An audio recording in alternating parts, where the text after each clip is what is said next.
President Bola Ahmed Tinubu will swear in Justice Kudirat Kekereekun as the acting Chief Justice of Nigeria today. Tinubu, who cut short his visit to France, arrived back in Nigeria Thursday evening to oversee the ceremony. The swearing-in will take place at 11 a.m. in the council chamber of the Aso Rock Presidential Villa in Abuja. Tinubu had initially traveled to France on Monday for what was described as a brief work stay, with no specific details provided about the visit's purpose or duration. In a historic development, Justice Kudirat Motomori Ola Tokunbo Kekereekun is set to become Nigeria's second female Chief Justice. Born on May 7, 1958 in Lagos, Justice Kekereekun embarked on a distinguished legal career, beginning as a state counsel in Lagos before advancing to the High Court. Her judicial career saw a significant advancement in 2004 when she was elevated to the Court of Appeal, one of the highest appellate courts in Nigeria. Appointed as a Justice of the Supreme Court on June 8, 2013, Justice Kekereekun has been praised for her impactful contributions to Nigeria's legal system, participating in key decisions that have shaped the nation's jurisprudence. She will be the second female justice to attain the position of Chief Justice of Nigeria. Well, to discuss this, I am joined by legal practitioner Maxwell Opara. Thank you, Maxwell, for joining us. Maxwell, are you there? All right. Hopefully we can establish connections with Maxwell and then have that discussion about the swearing in of Nigeria's new Chief Justice. But then again, let's move on to our next story. Reactions have continued to trail the immediate suspension of Chrysanthus Dawam, who was the Commissioner for Budget and Economic Planning, and Jamila Tukur, who served as the Commissioner for Tourism, Culture and Hospitality in Plateau State. Suspension approved by Governor Mutfwang also affected Dio Lamul, who was Special Advisor on Rural Development, and Moses Sule, who served as Liaison Officer for Mikang Constituency. News Central's Chizoba Anionwe tells us more. This is the first shake-up in the administration of Governor Mutfwang since assuming office in May 2023. One of his promises to the people of Plateau State was to ensure that public office holders under his watch remain accountable and productive, otherwise be shown the way out. One may not be wrong to say that the governor's words have started playing out. The Commissioner for Information in the state was handy for more explanation to this unexpected development. There's nothing wrong with what has happened. It is reshufflement in governance and in government. From time to time, you have to do that. And I'm happy that in this country, my governor is the first to suspend commissioners, is the first to reshuffle. We cannot wait until the day after forever before we do all of that. By this suspension and reshufflement, Plateau people should know that we have a governor that understands the governance. It means he has re-evaluated what is happening on the Plateau. He has reassessed what is happening on the Plateau. He has re-examined what is happening on the Plateau. Later same day, the governor further approved a minor reshuffle of his cabinet, which Gyangberry, his Director of Press and Public Affairs, said was to enhance effective service delivery to citizens of the state. Under the new dispensation, Mr. Noah Nkop, the former Commissioner for Water Resources and Energy, will now serve as the Commissioner for Youth and Sports Development, while Bashir Dati, who previously held the position of Commissioner for Youth and Sports Development, has been reassigned as the Commissioner for Water Resources and Energy. There is nothing new, there's nothing strange. In governance, these things happen. And I'm happy that Plateau people have understood that the governor is up and doing. The governor knows what is happening on the Plateau. The governor has his ears to the ground and is... The other aspect is that if the governor shifts you from one ministry to another, you have the right to say, I don't want, and you go home. If the governor suspends you, you equally have the right to say, okay, I'm done. I don't want to continue. So for me, I don't think there's any major issue of worry there. Is administration, government, and the governor doing what he or she needs to do from time to time. Meanwhile, Mr. Stephen Gadong, has been appointed as the acting head of civil service of the state, following the retirement of Mrs. Rauta Dakok, who reached the mandatory retirement age of 60 years on August 24, 2024. In Jos for News Central, Chizoba, Anionwe. Nigeria's North Central region has been allocated 26% of the nation's legacy projects on road infrastructure. This was made known by Nigeria's Minister of Works, David Umahi, during a World Press Conference, where he revealed that the ministry will not be proposing any new project for the 2025 fiscal year. News Central's Emmanuel Bagudu reports. It's the first-year anniversary in office of Nigeria's Minister of Works, David Umahi. The minister took time to give account of his stewardship. While reeling out ongoing projects approved by the Federal Executive Council, he noted that the country's ongoing projects in 2024 are exhaustive and need to be finished before allocating any project for the 2025 fiscal year. We don't want new projects. Put money in the ones that you have listed before so that we can have them completed. We don't want multiplicity of projects. Today we have over 4,000 projects in the Ministry of Works, and by law we have to procure them. So we want to ensure that not only procuring them, we have to, work towards getting them completed. The minister further explained that inflation has contributed significantly to the rising cost of most of these projects, and it will be in the nation's best interest to finish ongoing projects before embarking on others. And you see the Lagos-Calabar is ending somewhere at Calabar, and it's taking off again with about 99 kilometers, passing through to Ebonyi State by Nibe Beach, and it is there with about 119 kilometers within the Ebonyi axis, going through 66 kilometers within Benue axis, going through as a Bagana, a bridge which is about 1.35 kilometers that will be constructed, and then ends in Abuja. Now, when you're in Abuja, you see at this point in Abuja, you see a road that is from Abuja is going to Maraba. Right now, we are constructing a road from Maraba to Kefi. But from Kefi to Makode is already completed. Then, if you follow this route, Maraba, Kefi, then going to Makode, you get to a point at Akwanga. And that is where the fourth legacy project is taking off, and taking off to Jos, to Bauchi, and then to Gombe. I expected the Gombe project, Gombe-Bauchi route, on 15th of this month. And this is apt, and we believe God that this president will have the grace to actualize them. The minister provided breakdown of the projects distributed across Nigeria's 6 political zones. North Central has 26%, the Northeast has 10%, the Northwest has 16%, the Southeast has 5%, the South-South has 24%, the Southwest has 20%. And that is the distribution of the 4 legacy projects. He says that the ministry is working around the clock to ensure the completion of projects already on ground. In Abuja for News Central, I am Emmanuel Bagudu. Nigeria's worsening economy seems to be biting harder on small and medium enterprises, especially petty traders who form the backbone of the local economies.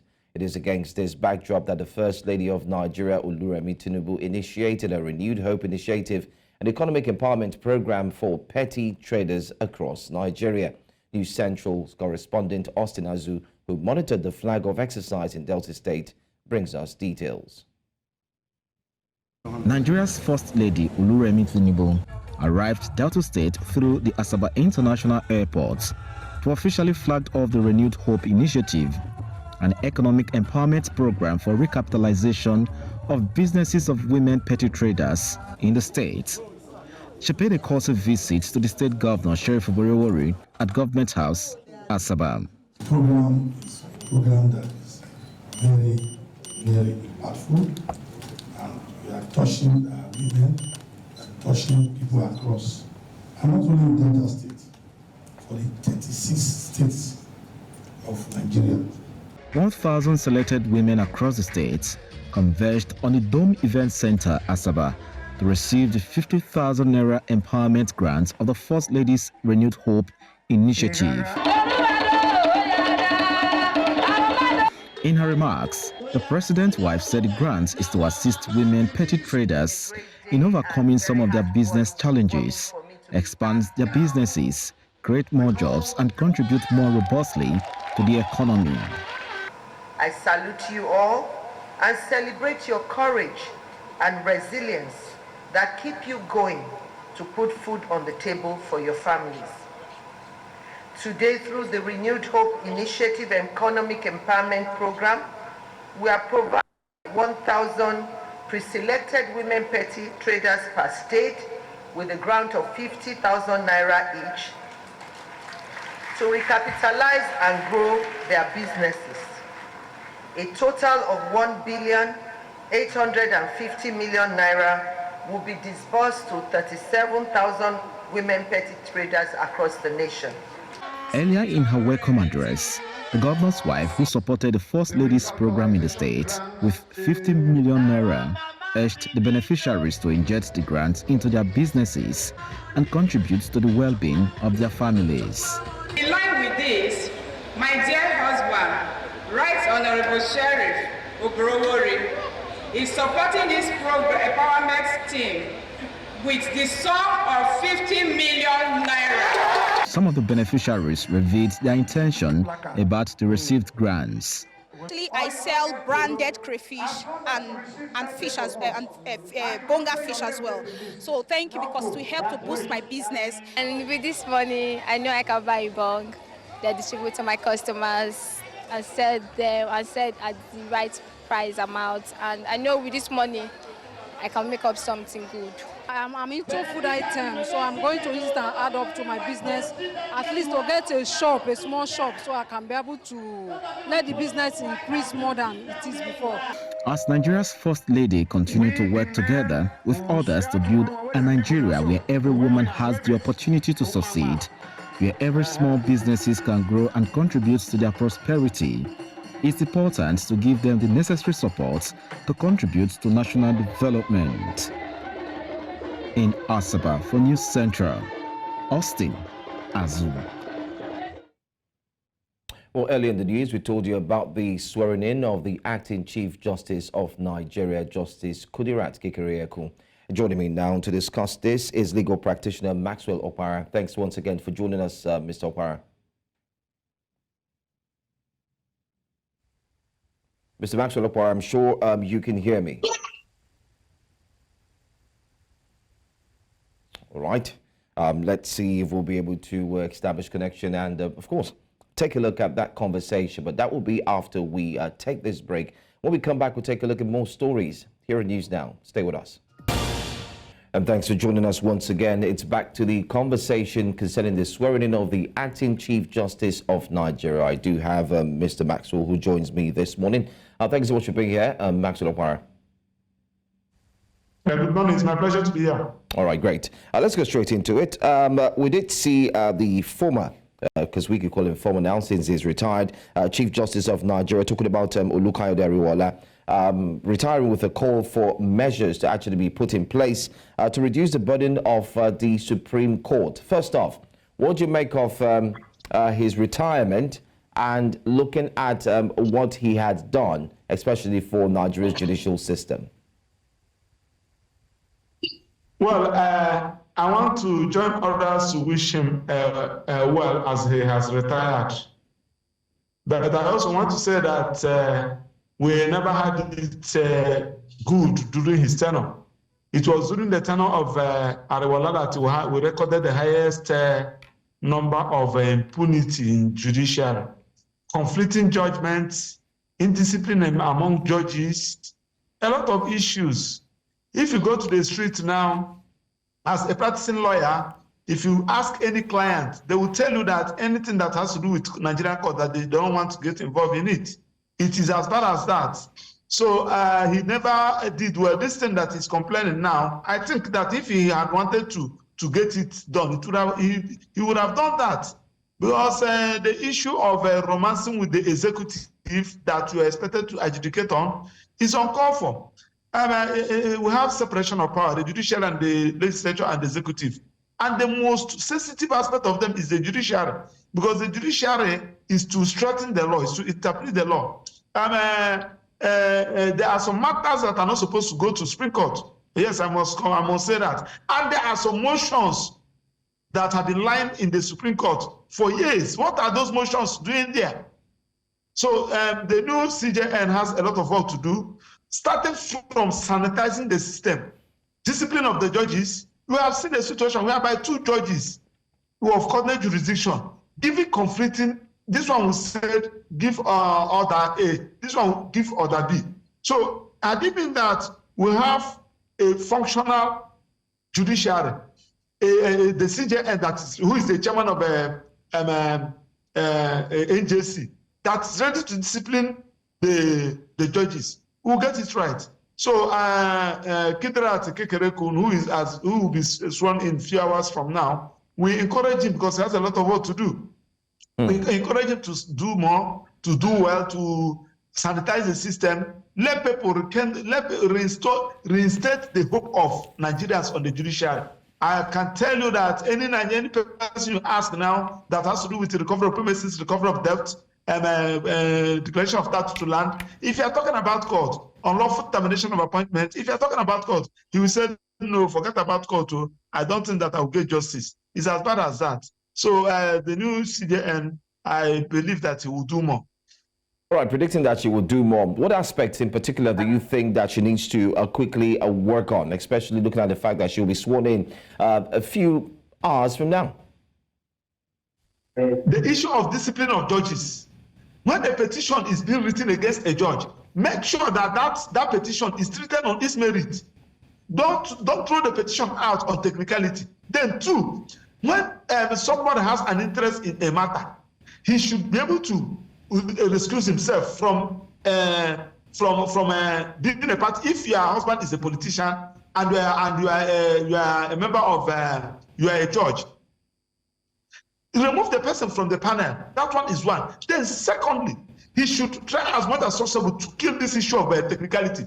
It's against substantial justice. If you want what happened in the last election, both presidential election and some other governorship election, all those matters were killed on the altar of technicality, and it's not supposed to be so. Then the issue of adjourning a matter, you see some judges, they will not sit. They will not sit. They will give you flimsy excuse. It's raining. I lost my mother. So for you to be a judge, for you to adjourn a particular matter, you must have a reason. And it should also give any judge, no matter should last in your court for more than 2 years, from trial court to court of appeal, no matter how busy you are, should last. If it's a lawyer that is trying to frustrate the matter, you said no. So these are the measures we expected to put in. My brother, I want to tell you that apart from political matters and the matters that has to do with probably criminal matters, every other matter that has to do with the declaration of title to land and recovery of debt and what have you, they are hearing what the Supreme Court is hearing now is 2006. 2006, they have not even gone to 2007, they have not even gone to 2008. And if you watch all these matters, these are the matters that they can have a special panel, sit for complete 2 weeks, terminate all of them, terminate most of them. So piling them, it is uncalled for. And this issue of somebody going from the back to get a date from the Supreme Court, you will see somebody file a matter in 2005, nobody has given you a date. And somebody that just filed a matter in 2020 or 2021 has gotten a date. You should also look into that from the registrar. So these are the things. Personally, I will also give him a memo, a comprehensive memo. The area I feel that he can touch, and the things that I expected that he can do. I think for us to get it right. All right. A lot has been said there, but I want to say thank you so much, legal practitioner, for joining us. Max Olopara, we truly appreciate your time. All right, let's move on now to our next story. In a tragic incident in Nigeria's border town of Kirawa, 4 farmers were murdered by terrorists suspected to be members of Boko Haram. News Central's Umaru Kirawa reports that the victims were engaged in agricultural activities when the terrorists launched their assault, underscoring the ongoing security threats faced by rural communities in the area. The Council of Kirawa, Jimini Ward, who is also the Speaker of the Gwoza Local Government Council, Bukar Umar Aji, confirmed the incident, calling the attention of armed forces to provide adequate security to the people to farm and earn their means of livelihood. Chairman of Kirawa Development Association, Yakubu Maba Ali, who spoke to our correspondent, said the attack on farmers will further compound the challenges faced by the communities that are rebuilding after years of insurgency. Well, to talk more on this, I am being joined by resident of Kirawa, Gwoza, LGA, Borno State, Abdullahi Bello Kirawa. Thank you so much for joining us this morning. All right. I want to believe that you can hear me. Could you tell us more on what actually happened, especially with the farmers and the current situation of insecurity? Can you paint a picture for us? Let's get it very clearly. All right. We seem to have some distortions there with network connectivity, but hopefully we can connect with you and get an update so that we can confirm this story and, of course, find out what the security operatives are doing to ensure that they can help the communities. In Nigeria, the fight against drug trafficking continues to be a pressing issue as drug traffickers become increasingly creative in their methods, putting the country's security and public health at risk. News Central's Igbalani Omoni takes a closer look at the alarming rise of drug trafficking in Nigeria, the innovative methods traffickers are using to evade detection, and the devastating impact it's having on communities across the country. In 2022 alone, the NDLEA seized over 2.5 million kilograms of illicit drugs, including cocaine, heroin, and cannabis worth over $3.1 billion. Traffickers are becoming increasingly creative in their smuggling methods, using everything from swallowed pellets to concealed compartments in clothes, shoes, bags, vehicles, and even food. Some have even resorted to using children and pregnant women as mules. The National Drug Law Enforcement Agency, NDLEA, has seized large quantities of illicit drugs and arrested high-profile traffickers to combat the issue. A lab or discover where they produce this meth, and we all know meth is a very dangerous drug. Assuming there are 10 or 15 meth labs all over the country, then you can be talking about over a ton per week being produced in Nigeria, and it's being shipped out of the country. The NDLEA has, in the last 3 years, made over 52,000 arrests, including 50 drug barons. We have convicted 9,039 criminals and seized over 7,600 tons of illicit substances. Despite these efforts, it's difficult to say whether Nigeria is winning the fight against drug trafficking and even use. The trade remains lucrative, with prices for illicit drugs like cocaine and heroin significantly higher in Nigeria than on the global market. Drug trafficking and illicit drug production are causing significant damage to the people, the economy, and the environment. I call upon all participating countries to explore innovative strategies, including the use of cutting-edge technology, to combat drug trafficking more effectively. Meanwhile, the Nigerian Senate okayed the death penalty for growing, processing, and sale of hard drugs. This is practiced everywhere in this country that are serious about dealing with drugs. For some, the promise of easy money is too great to resist, leading them to leave legal jobs for the dangerous world of drug peddling. Others may be coerced or tricked into trafficking, often unaware of the risk. The proceeds of illicit drug, is always cleaned up, and anywhere it is found. So the accused person or the trafficker will not be convicted without the asset being forfeited. NDLEA proposes mandatory drug tests for university students to address rising abuse among youth. While arrests and seizures rise, it's unclear if these represent increased trafficking or improved enforcement. the fight is far from over. In Lagos 4 News Central, Igbalani Omani. Very insightful reports there. The United Nations has called for more support for victims of terrorism in Nigeria. This was as the UN met with stakeholders to mark the International Day of Tribute to Victims of Terrorism in the country, saying through collaboration and cooperation, victims can receive succor from their pains and worries. Terrorism has left a profound and painful mark on Nigeria, Africa, and many other parts of the world. For us in Nigeria, we have experienced the devastation of countless terror attacks that have claimed lives, destroyed properties, torn families apart, and displaced millions from their homes. In collaboration with the UNDP, the Commission is running a pilot rehabilitation, restorative, and retributive justice program in some Northeast communities affected by terrorism.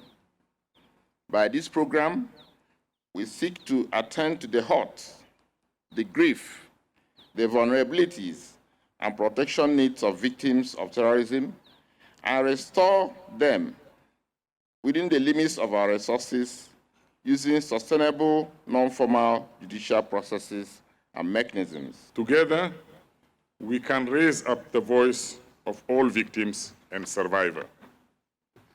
Together, we can help educate present and future generations.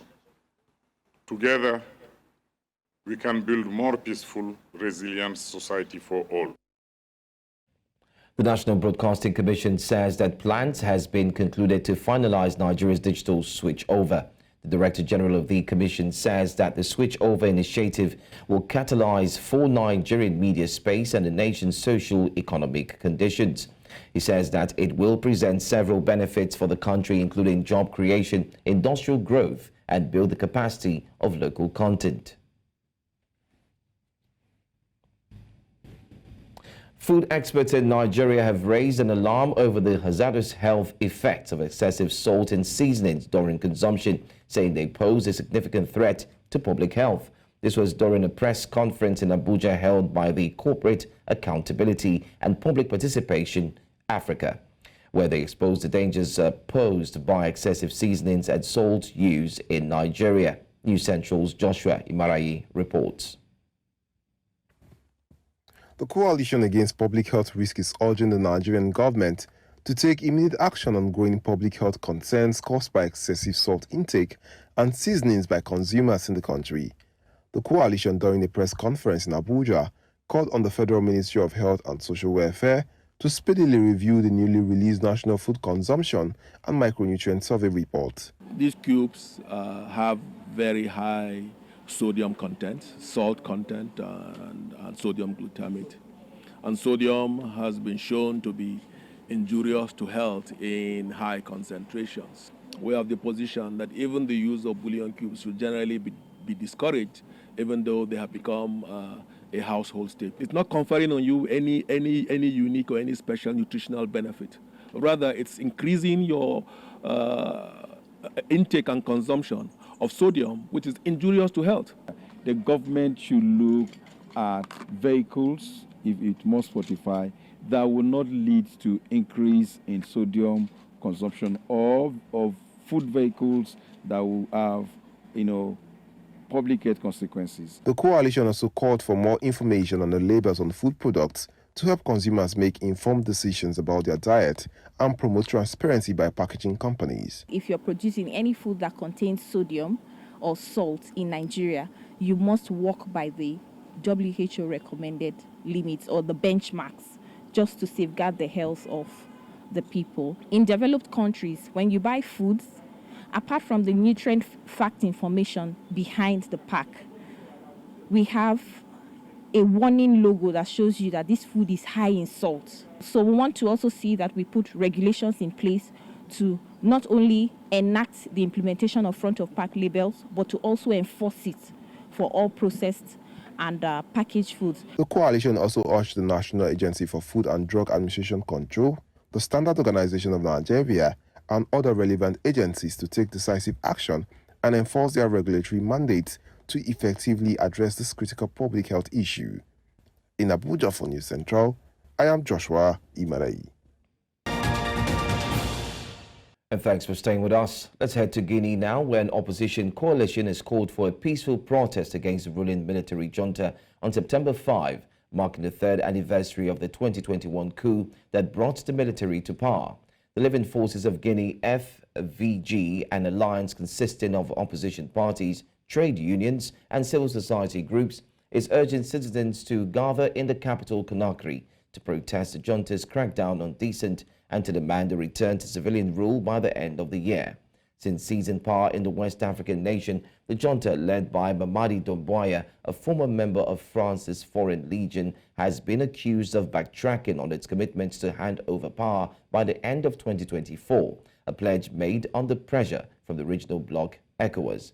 The military regime has faced criticism for its harsh repression of opposition figures, many of whom have been detained or forced into exile. South Africa's former president and current leader of the opposition, Mutfwang MK party, Jacob Zuma, announced that he is leaving the African National Congress, ANC, claiming that it is no longer the ANC he once knew. Zuma's decision follows his expulsion from the party last month after leading the MK party into elections, a move that violated ANC rules. During a press conference in Johannesburg on Thursday, Zuma explained his departure, stating that the ANC has strayed from its original principles and direction. Of small unviable political parties is not sustainable for the future of black people in South Africa. It's not sustainable at all. I'm leaving the ANC because it has gone out of the way. It's no longer the ANC we know. This is the Ramaphosa ANC.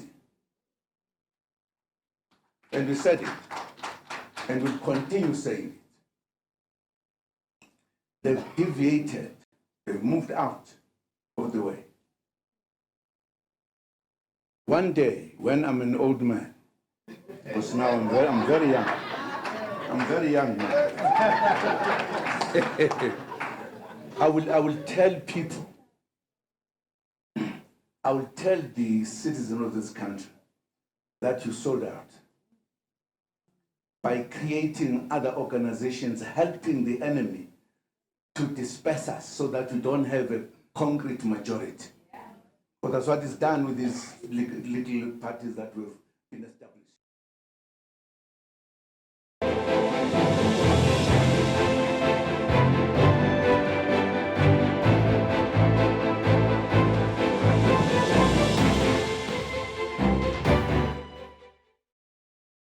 U.S. Vice President Kamala Harris has officially accepted the Democratic presidential nomination at the Democratic National Convention in Chicago, pledging a new path forward for the nation. In a keynote address, Harris vowed to be a president who unites Americans and stands firm against dictators, drawing a sharp contrast with her Republican opponent, Donald Trump. The convention held in Chicago concluded with Harris's powerful speech, signaling the Democratic Party's vision for the future. On behalf of everyone whose story could only be written in the greatest nation on earth, I accept your nomination to be President of the United States of America.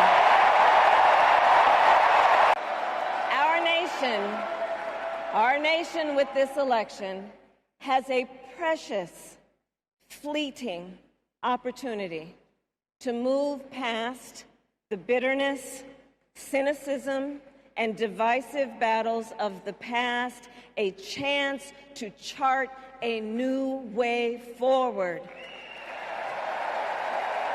Not as members of any one party or faction, but as Americans.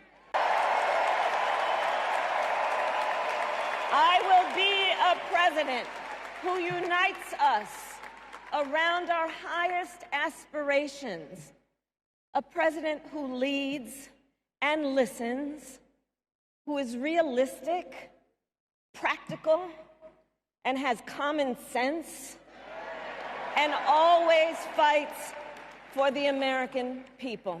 And know this, I will never hesitate to take whatever action is necessary. Meanwhile, former U.S. President and Republican presidential candidate Donald Trump took aim at the Democratic Party's open border policies during a campaign visit to an Arizona border town in Cochise County on Thursday. In his speech, Trump criticized the current administration's handling of immigration, focusing his remarks on Democratic presidential candidate Kamala Harris. Joined by grieving mothers, the Cochise County Sheriff, and the head of the Border Patrol Union, Trump emphasized his tough stance on border security under the theme, Make America Safe Again. He blamed Harris, whom he inaccurately referred to as the border Caesar, for what he described as the deteriorating situation at the border. This country in many ways. You had a candidate. I was no fan of Joe Biden, but the way he was taken out was a coup. He got 14 million votes, and the person running now got none. Who was the border czar? She loved the title, but she didn't want to do the work, or she's lazy, and probably more importantly than being lazy, she wants to have an open border. So I think that'll be a very easy situation to solve. Thank you. Thank you very much. Thank you, everybody. As Kamala gives her convention speech tonight, she will not mention the victims. She won't even talk about them, although now that she sees us, maybe she will. She'll not say their names or express remorse to their families. Kamala says she wants to talk about the future. No, these people want to go back to the safe past. We don't have a future with open borders and all of the other problems this country.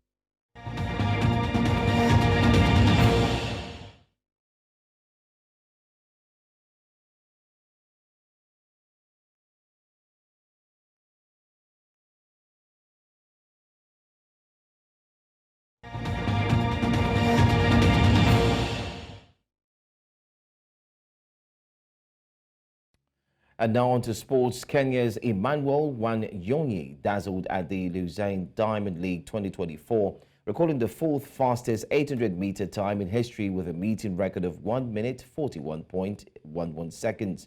The Olympic champion now shares second place on the all-time list with Wilson Kipketer, trailing only David Rudisha's world record of 1 minute 40.91 seconds. Anionwe, who outpaced Marco Arop in the final 200 meters, duplicated his Olympic 800-meter final performance. In another highlight, Botswana Litsile Tebogo confirmed his top form with an easy win in the men's 200 meters. Chelsea secured their first victory on the new coach Enzo Maresca with a 2-0 win over Servette in the Conference League playoff round's first leg at Stamford Bridge. Noni Madueke doubled the lead with a goal from Enzo Fernandez's pass following Christophe Nkuku's 50th-minute penalty that broke the deadlock.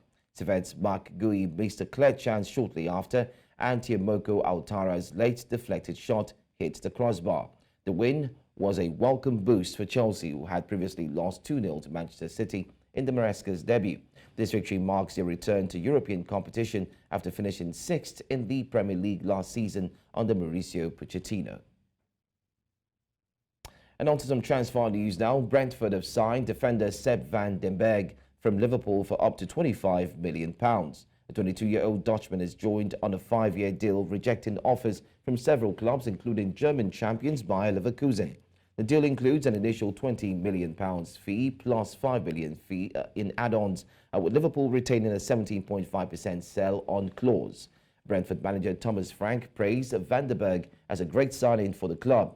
Last season, Van der Berg made 33 Bundesliga appearances on loan at Mainz. He joined Liverpool from Pek Zwolle in 2019, but featured only 4 times for the Reds, spending additional loan spells at Preston North End. Additionally, 18-year-old Brazilian winger Gustavo Nunes is nearing a move from Grêmio to Brentford. And that's all on the news for this hour. But before we go, let's take a look at our major stories. Justice Kudirat Kekereekun set to be sworn in as acting Chief Justice of Nigeria. Opposition coalition in Guinea calls for rally to demand end to military rule by end of the year. Former South African President Jacob Zuma exits the ANC over what he termed the party's departure from its original principles. If you're watching news now, you can be an eyewitness reporter. All you need to do is send your eyewitness reports to the WhatsApp number on the screen. And do well to follow us on all socials. We are at News Central TV. You can watch us live on DSTV, channel 422, Star Times 274, Avo TV, and stream live on Facebook and on YouTube. I'm Joe Hanson. Jasiri comes up next. Stay with us. Good morning.